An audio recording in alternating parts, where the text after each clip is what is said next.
Gak cuma embel-embel pro, tapi Redmi kali ini sangat-sangat pro. Iya, semua indikasi Xiaomi itu berasa banget totalitas dan upgrade yang sangat signifikan. Kenalin, ini adalah Redmi Note 13 Pro 5G. Kalau HP ini masuk resmi di Indonesia dengan gampang, bisa gue rekomendasikan ke kalian untuk dibeli. Iya, sebagus itu. Yang mestinya sih masuk di Indonesia. Secara Redmi Note series gak pernah absen masuk di sini. Dan untuk harga di India dibanderol seharga 4,8 juta. Sedangkan untuk harga China dibanderol seharga 3,4 juta untuk varian 8/256 GB. Oke, untuk dus kurang lebih kayak gini. Versi China warna putih, ada tulisan Redmi Note 13 Pro di depan, di pinggir kiri, kanan, dan di bagian dalam ada dus kecil yang isinya casing, tapi kali ini lebih premium warna abu-abu, jadi nice attention to detail. Di bawahnya lagi ada tentu HP-nya, brick charger 67 watt, dan USB Type-C. Jadi ya gitu doang. Dan langsung aja gue bahas semua kurang lebih selama menggunakan HP ini 2 minggu. Let's check it out.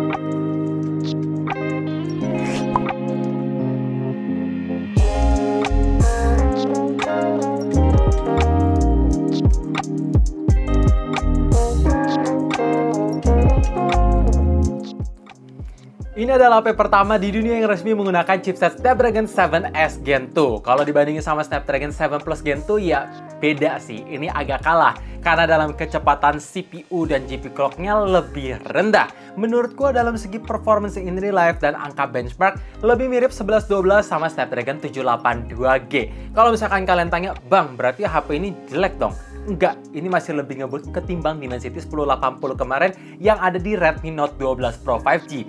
Dipakai main MLBB, cuma ya agak sedih sih. Refresh rate-nya cuma mentok sampai super dengan grafik ultra, dan itu masih agak stutter ketika mau ngelihat skin effect ataupun lagi tim fight rame-rame, ada stutter sesekali. Tapi overall aman banget dan suhu sangat adem. Kalau misalkan kalian tanya, dipakai game berat gimana bang? Genshin Impact, kalau gue mentokin sampai high plus 60 fps aja, bukan highest, bisa berjalan dengan baik. Rata-rata fps yang didapat bisa di angka 45, suhu masih relatif panas yang masih dalam keadaan normal. Tapi begitu kalian geber ke highest plus 60 fps, barulah stutter mulai berasa dan suhu mulai berasa panas. Jadi saran gue turunin ke high plus 60 fps aja dan pastikan mode boost mode dan performance mode-nya itu dinyalain biar lebih konsisten. Kalau misalkan kalian tanya, Bang, lu sendiri beli varian yang mana? Oke, gue beli yang varian 8/256 GB. Sengaja, padahal HP ini memang ada 3 varian RAM. Ada 8 GB, 12 GB, dan 16 GB. Gue pengen tahu dengan varian RAM paling rendah, apakah HP ini masih bisa digunakan untuk setiap hari? Ternyata ini sangat efisiensi. MIUI 14 makin kesini makin optimal. Ketika gue nggak ngeload aplikasi yang sama dan belum ditutup dari background semalaman, terus yang mau gue load masih bisa berjalan dengan baik. Intinya gue nggak harus sering-sering ngeload ulang aplikasi yang sama kalau misalkan nggak ditutup di background. Dan FYI, untuk varian ROM 256 GB, RAM expansion HP ini bisa dimentokin sampai 8 GB lagi. Jadi total kalau mau dikeseluruhin fisik RAM sama virtualnya, jadi ada 16 GB. Oke banget sih, kalau diperlukan aja. Dalam segi kamera utama sekarang lompat ke 200 megapiksel dengan sensor ISOCELL HP3 plus ada OIS dengan ada 8 megapiksel ultrawide lens plus 2 megapiksel macro lens yang nggak pernah kepake sih. Oke, kalau misalkan kalian tanya, Bang, apakah 200 megapikselnya gimmick? Menurut gue enggak, karena dalam segi ukuran filenya aja itu 10 kali lipat lebih besar ketimbang mode auto. Dan dalam segi kualitas ketajamannya pun juga ini beda banget. Iya, dengan crop yang sama, tapi hasilnya itu bisa beda. 200 megapiksel lebih tajam, punya kontras yang lebih memang agak redup, tapi noise-nya lebih minim, highlight-nya lebih bagus ketimbang mode auto.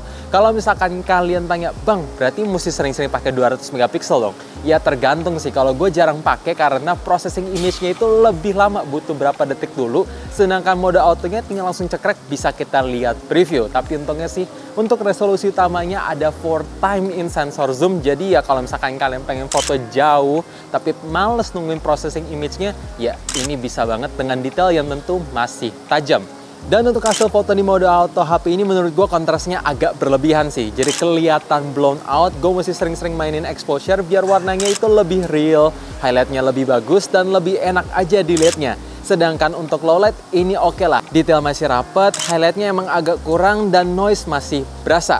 Oke, ketika gue nyalain fitur night mode, emang highlightnya itu bisa lebih baik karena diredupin, tapi kontrasnya jadi kurang. So far untuk daylightnya ini bagus, berkesan banget, sedangkan untuk low light masih perlu diimprove.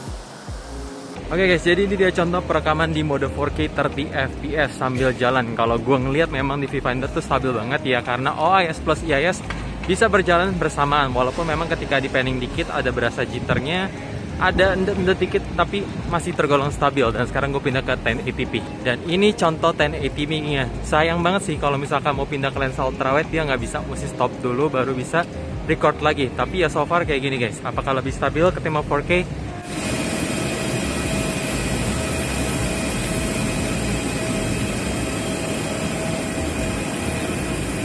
Dan ini kualitas kamera depan. Untuk resolusi bentuk sampai 1080p tapi support 60 fps. Walaupun beautify-nya udah gue matiin, tapi menurut gue skin tone-nya masih agak pucet dan tidak ada autofocus, jadi tajamnya ya gini lah ya. Dan untuk kualitas kestabilan udah ada IIS, jadi stabil ketika dipakai jalan. Setelah ngelewatin 12 generasi Redmi Note series, akhirnya untuk pertama kalinya HP ini mendukung opsi fingerprint under display. Tentu berasa kekinian dan kelihatan kekinian juga. Walaupun memang penempatannya agak ke bawah, tapi untungnya masih cukup gampang dijangkau dengan performa yang cepat. Selama tangan kalian nggak keringetan, ya ini aman-aman aja. Walaupun ada satu hal yang cukup bikin gue bingung, di versi India fingerprintnya support untuk ngecek detak jantung, sedangkan untuk versi China yang sekarang gue pegang belum support. Ya udahlah ya, lanjut ngomongin fitur-fitur lain. Haptic vibration berasa kayak Poco F5 kemarin, jadi ya berbobot ala-ala flagship. Air blaster masih ada, NFC-nya support, fitur stereo speaker juga ada, dan port jack 3.5 juga ada. Ini mantap banget. Kalau misalkan kalian tanya, Bang, untuk kualitas speakernya gimana? Ya lagi-lagi sih ini ngingetin gue sama Poco F5 lah ya. Masih cukup kencang walaupun bassnya agak kurang sedikit, tapi ya ngebantu kalau misalkan kalian pengen nonton rame-rame ataupun main game yang lebih imersif. Support. Untuk desain Redmi Note series punya ciri khas lagi, jadi kelihatan nyentrik dan kelihatan beda aja.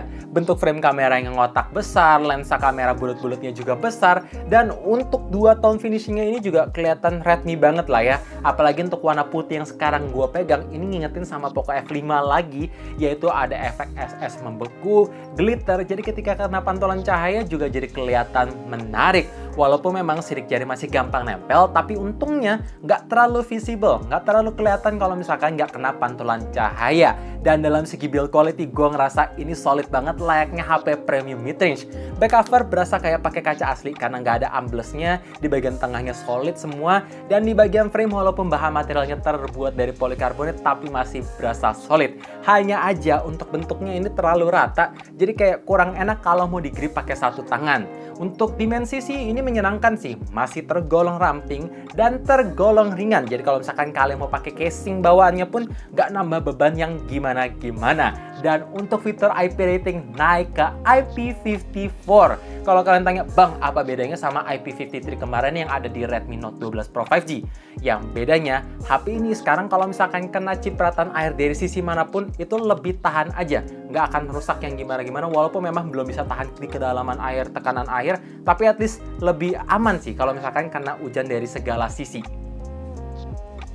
Layar di HP ini harus gue apresiasi sangat. Iya, bezelnya tipis banget kayak HP-HP mahal, dan dalam segi kualitas layarnya pun juga makin bagus. Yes, warna yang diberikan makin vivid, makin colorful. Dilihat dari segala sisi, viewing angle-nya itu bagus banget. Nggak ada color shifting atau perubahan warna. Resolusi layar pun meningkat jadi 1.5K, jadi ketika kalian mau liatin layarnya secara dekat bener-bener tajam, pixelnya serapat itu. Dan untuk brightness-nya bisa nyentuh sampai 1800 nits. Ini nyaris naik 2 kali lipat ketimbang Redmi Note 12 Pro 5G kemarin. Buat HP mid-range, jelas ini nggak masuk akal. Dan nggak sampai di situ aja.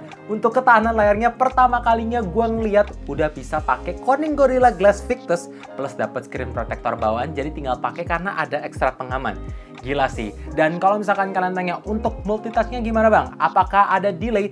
Jawabannya ketika gua pakai push rank Mobile Legends 2 minggu pakai HP ini, aman-aman banget. Multitasknya aman, touch delay-nya nggak ada, touch responsitivity-nya sangat bagus. Tapi ada satu deal breaker terbesar dengan segala kelebihan yang ditawarkan di HP ini atau di layar HP ini. Ada yang bisa tebak? Yap, always on display-nya masih cuma bisa nyala 10 detik aja. Gila sih, ini deal breaker banget buat gua pribadi. Emang bisa di-tweak manual, tapi user tuh maunya gampang. Tinggal set sana-sini aja, mau di schedule atau always on. Termasuk gua ini. Jadi agak sedih kalau misalkan tahu default-nya cuma bisa nyala 10 detik. Ayolah Xiaomi, udah tahun 2024. Always on lah, sesuai namanya. Baterai di HP ini agak beda, di 5100 mAh. Ya mungkin asumsi gue dinaikin dikit karena resolusi layarnya juga naik, takut baterainya boros. Dan kenyataan emang begitu sih, karena ketika gue pakai push rank Mobile Legends dari angka 100% sampai 10% dengan koneksi WiFi bukan cellular data, brightness-nya adaptif, kondisi indoor, rata-rata AC-nya di 26 derajat, dan dalam segi speaker ditaruh 30%, cuma bisa dapat screen on time 5 jam 50 menit. Ini lebih boros ketimbang Poco F5, mengingat settingan refresh rate-nya itu pakai super bukan ultra. Kalau Poco F5 kemarin ultra jadi lebih boros, ya wajar. Ini resolusi layar naik, jadi ya berasa banget perbedaan yang sangat signifikan. Sayangnya nggak bisa kita ganti ke Full HD+. Paling kalau misalkan kalian mau menghemat, turunin refresh rate dari 120Hz ke 60Hz. Tapi menurutku buat apa? Teknologinya udah ada, tapi nggak kalian pakai. Dan di tahun 2024, layar HP masih 60Hz. Kayak gimana? Emang iPhone? Canda iPhone. Dan ngomongin soal charging, untungnya sih ini masih ngebantu ya. Support di 67 watt, break chargernya di-include. Jadi ketika gue colok dari angka 5-100%, ini bisa makan waktu 58 menit. Gak se-efisien Poco F5, tapi tetap sangat kebantu. Ketika gue colok 10 menit, bisalah dapat baterai 30%. Jadi masih tergolong cepet. Oh iya, terakhir untuk software, HP ini belum jalanin HyperOS, masih di Android 13 dengan user interface MIUI 14. Jadi pengalaman penggunaannya ya seperti bisa kalian expect. Bedanya di ROM China nggak ada Play Store, jadi kalian mesti install manual. Dan untuk iklan di aplikasi bawaan tidak gue temukan sama sekali. Walaupun ya tentu bloatware-nya itu banyak banget. Untungnya sih bisa di uninstall, jadi mengurangi storage dan mengurangi notifikasi yang muncul gak jelas. Itu ngebantu banget. Kalau misalkan kalian tanya, bang apakah HP ini ada jaminan software update? Kalau gue ngeliat dari versi India ada 3 kali OS Android plus 4 tahun security patch yang lumayan. Dan so far selama 2 minggu lebih menggunakan HP yang satu ini udah dapat 2 kali update. Sekarang ini di security patch bulan Desember. Jadi belum bisa menilai apakah rajin atau enggaknya. Mesti tunggu versi yang resmi guys. Kalau resmi ya. So guys, intinya kalau misalkan Redmi Note 13 Pro 5G ini masuk di Indonesia dengan harga yang sama kayak Redmi Note 12 Pro 5G kemarin, jelas ini sangat-sangat worth it. Gila, semua kekurangan ini bisa ketutup sama kelebihannya karena user experience yang dikasih sangat-sangat bagus.